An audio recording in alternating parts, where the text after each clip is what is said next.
Hi, Gumball. Hey, hey, hey, hey, hey, don't do it. Don't do it. Don't do it. Don't do it. That's all you get. You just get a tire. And now you got to get off.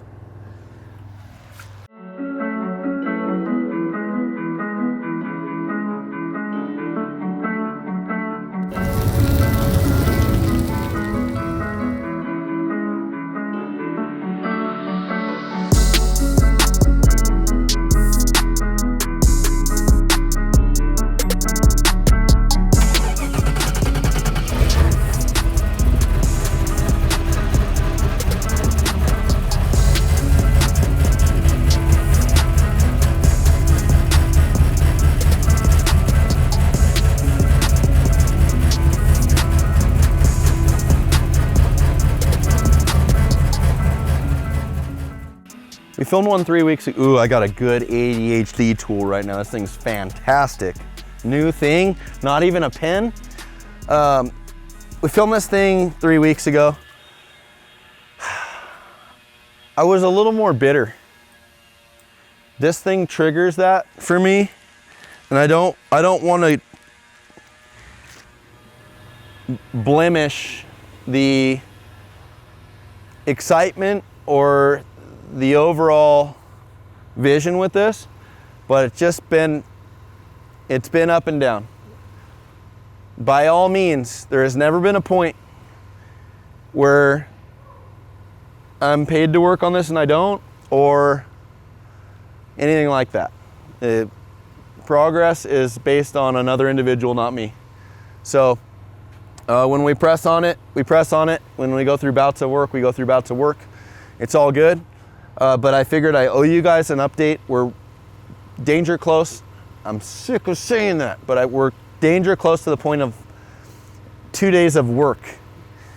We took this thing out. So last time we shot it, we had it was running, got it back from wiring, got a good tune in it, crispy, no shocks, bottomed out. Keith had the shocks. We went through all the preliminary stuff with the shocks, meaning did all the measurements, corner scaled it. I think we were at 5,600. I'd have to go back and check. Got Keith everything he needed, dropped the shocks off, got all the tuning done inside the coilover, got the right springs on it, got the bypasses set up. So it's sitting exactly where it should. If you put 2 spares in there, then it would definitely settle a little more. But this is pretty much what you're gonna get for ride height. We're set. It was a Saturday. We were gonna do a test around the neighborhood. Got in it. Well, first off, it ran out of fuel. The 2 items that were used on this was the fuel pumps. I think the fuel pump started acting shitty. Dang, the sun is coming out. We didn't get a win. We went to drive it out. We got out past the gate, got onto the dirt, and then right off the bat, revving shitty, under, not in a limp mode, but just limited power. A little bit of smoke out of the exhaust. So we need to recheck the vitals. And then, amps went down. The tune is just gone out of it. Something's happened where it won't start now. So we're danger close, and I wanted to cover it, but it's just not optimal. And then on top of that, we had one real strange rain. So what happens is when you get minimal rain, you get the cool dust. That compressor is driving me nuts right now. And I'm doing everything I can to talk over it because I think I need to. I probably don't need to, but all I hear is a compressor in the other steel building. Man, it's just so close. So what this looks like is Saturday, we're gonna hook the computer back up to it. We're gonna diagnose what's going on. We're gonna change the O2 sensor. We already serviced the fuel filter pre and post. We're gonna put a new pump on here and get this thing running again. Go through what's going on with it, see what that is. I'm hoping it's just something simple. Put the tune back in it and then put some miles on it locally. Once we make sure all the vitals are good, we'll dress it. We have all the fiberglass painted. We have all the mesh powder coated. We have all the bezels for the tin work and for the fiberglass where the exhaust is, all that's done. So really it's going to be a day of assembly, you know, putting all the sub-assemblies into the chassis to be able to mount the bedsides, to be able to mount the clip, putting the headlights in the clip, putting the tail lights on. Just the pigtails are already wired for it, so it's really just putting it back together. All of the service panels inside are out right now, so just bolting stuff back in. When I did drive it, I had no service panel on the driver's side footwell where the header is, and it is, I think the closest thing is a hair dryer. If you know you had a hair dryer direct conned, you know, 1 inch from your leg, that's right about what it feels like. So probably need to button those up before we drive it again. It's a little dirty, but it's just dust plus an hour of rain dirty.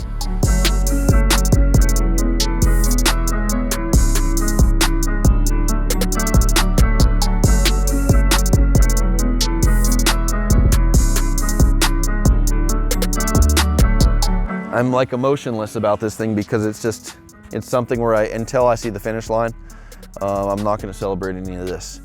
It's close, it felt good. We got out, like I said, got out onto the road up here, and then I knew we weren't gonna have anything, so the only good fun thing I got is there was a big ditch, and I didn't wanna let the car RPMs down, so I didn't stop, and I went through this ditch, and everything felt like firm and good. And that was the first time of feeling the car move, sprung, going through something, probably this big of a ditch. Didn't move, didn't do anything. So I think we have a really good recipe here. It's a little longer of a wheelbase than normal. I want to say it's 140. Reference, a lot of extra cab pre-runners are 135. The G-spot is 125, 126, so be okay. Next time, I'm going to anticipate, I know we're going to be under something where James doesn't want us to film anymore, and he's going to want to take the reins on what's going to be released or whatever. But I think the next update with this would probably just still be on our channel, but it'll be running, testing, cleaned up, no glass on it. So just enjoy the shots. It's messy. It's under construction right now. We just pulled it out of the shop. It's been sitting out here for 2 days, but it's raw. You know, you can see the wiring, you can see the engine. You know, some things to reflect on when we got this truck. If you followed the build series, which kind of dropped off with Terra, and I think Joey and I have done the best we can to cover it. Part of the agreement, again, I don't want to get into too many details. Part of the agreement was we were supposed to be covering this thing on the Terra channel relentlessly. Every time we do work to it, then we should have had an update, and it just kind of fell short. And so I'm like, well, we got to take it upon ourselves to cover this thing as much as we can. Now, with that, the intervals of working on this are so spaced out that we just catch up when we can. But when we started this truck, if you're new or you don't remember, it was bare chassis, lacking bump stops in the front, or maybe they were done wrong or something, lacking a ton of tubes, steering was wrong. The cab was just floppy dick on this thing, so I could have came and just lifted the cab on and off and flopped the rockers around. There was no firewall, no back wall. And we've pretty much we're right there. Everything's powder coated, the whole cab's done. Painted on the outside, sound deadener, heat deflector, wired, plumbed, race prep, torque. Everything's ready to go. So that's where the Frontier's at. I don't know if this would be a long episode, but it's just an update. I don't think there was any exhaust on it last time. We've had to kind of go back on some stuff. One of the main reasons I wanted to powder coat all the chassis, this flat black, is so whenever there's a service, repair, or a crack. The other thing I'm anticipating is cracks in this thing. We didn't build the chassis. When I look at it and I know how James drives, he's gonna throat fuck this thing as high as a steel building. So you can only get so many of those times before stuff starts to crack and fatigue. So the best part is just paint it a color that you can easily repair or spray over with spray paint. So primer black, boom, done, you're fixed. We've already had to do a variation of that to get some of the tin work to close out from the spare tire area to the bedside. When the bedside goes on, this exhaust is streamlined like this.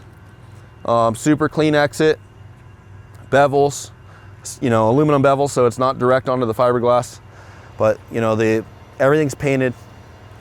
It's gonna be a whole different look of a truck, so we should enjoy it like this. I always like looking at trucks without the glass on them anyways, but we're gonna get another win with the glass on there. Power windows work. Everything works. So it needs a little cleanup. That's what sucks, is when like this thing, we're so on and off, it gets cherry, like we put it all together, final assemble it, and then it sits and it sits and it sits, and then we do something else. It goes to wiring, and then it sits at wiring, and it's hard to keep up on the cleanliness, and you don't get that really crispy final product. So do the best we can. I know it's been a journey.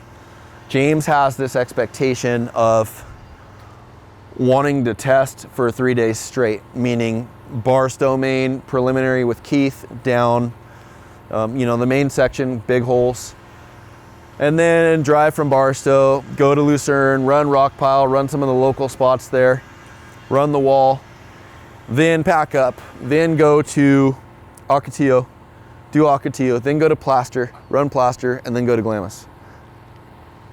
I'm gonna stick around for the first bit of that, which is just the preliminary tuning, and then he needs to have a guy that can do whatever they need to on this thing for the next 4 days or something.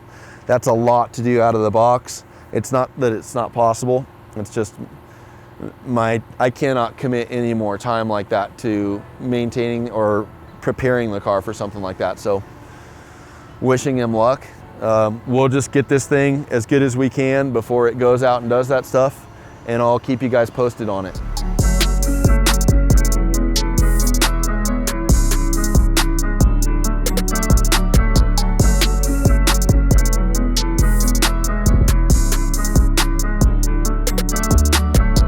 See, even with this one, I feel like what happens is even when we try to, like, because Joey comes out and we're trying to be efficient with the timing, because if either of us was filming YouTube episodes multiple days a week, it would be super inefficient. So what happens is we try to stack 4 or 5 builds in one day, and I walked away from this and I was like super bummed out, because I look at it, I'm like, dude, it was outside, literally got a layer of dust on it, the rain hit it, it looks like shit, bums me out. And then I'm like, now I'm in this funk because I have business stuff going on where I'm like, I got other frustrations, and then I'm still trying to figure out why do I go into this weird funk sometimes when we film. And I think it's because I'm still emotionally attached. I talk about not being emotionally attached to the builds, but you're delegating so much time and energy into these things. It's not like I'm pushing papers and I'm not just operating machinery. This is these require a ton of thought and energy. Each car is a client, an individual. You know, you have to navigate each one as a different sea. And I think that's what happens, is I get caught up in a rush of emotional stuff every time we do these days, because not every time, sometimes I can fly through them, but I come out here, I'm like, I'm just gonna bang through all these, and then I get stuck. Like, I walked away from this and I told Joey, I'm like, I'm just not connected to this one. Like, and because that's where I'm at with this build. And it's just weird for all of them, because some of them I'm super excited about and some of them are current, some of them I'm not current with, and just, it's interesting. You're good. I think this one's just frustrating because we were gonna drive it 2 weeks ago. Like, Luke was in here, had a fire bottle, because I don't want to pull the suppression. If something happens, I just want to be able to get it out quick, and literally strapped up. Like, and that's the thing, we're putting sweat equity into this thing on the weekends to get it going. It's not like a daily project. It's something that we have to do on after hours and weekends, and so